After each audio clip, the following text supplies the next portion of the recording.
সরকারি জমিতে গাছ লাগাইতেছি, কি লাভ হইব কদে? সরকার খুশি হইব। খুশি আপনারে বলবো শাবাশ বুড়া।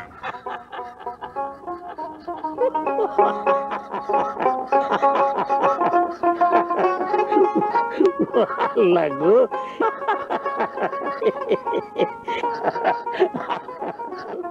আমার নাতিটা কি সুন্দর ফুটুর ফুটুর কথা কয়। একটা জিনিস খেয়াল রাখবি, সব সময় কিছু কাজকর্ম করতে হইব নিজের জন্য না, অন্যের জন্য। বুঝছাস বুঝছাস না? আসসালামু আলাইকুম। ওয়ালাইকুম। ওয়ালাইকুম কি পুরাটা কন কন? ওয়ালাইকুম সালাম।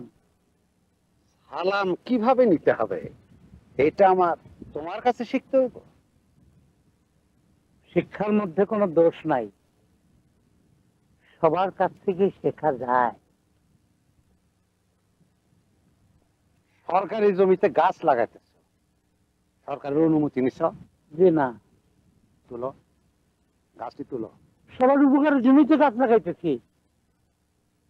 সরকারের জায়গা, মানুষের উপকার হইব কি হইব না এটা সরকারে বুঝবো, তুমি বুঝো না কেটা। তুলো, গাছ তুলো। এই সামরি, গাছ তুল। সেমনি কোনকে? আমার নাম আমিনা। আরে এইটা দেখি এর দাদার মতোই বেয়াদব, প্রসাদ আর জাল বেশি।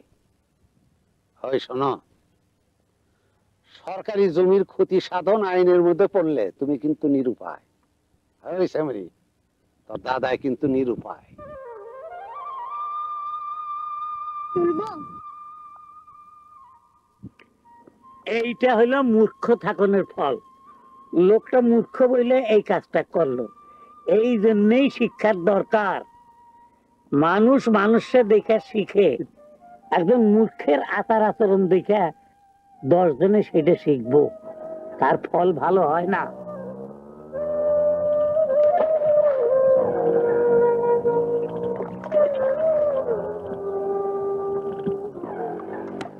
আসসালামু আলাইকুম।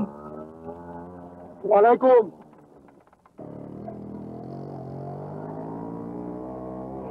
ওই মেম্বারের লগে থেকে থেকে হ্যাঁ শিখছে ওয়ালাইকুম।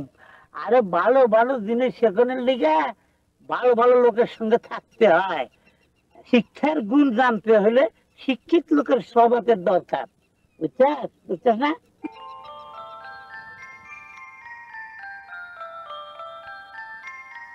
একজন জ্ঞানী মানুষ আসতে আছে, ওনারে জিজ্ঞামু ওই গাছ লাগানোর বিষয়টা। মানুষটা বিড়বিড়িয়া কি কইতাছে দাদা জান?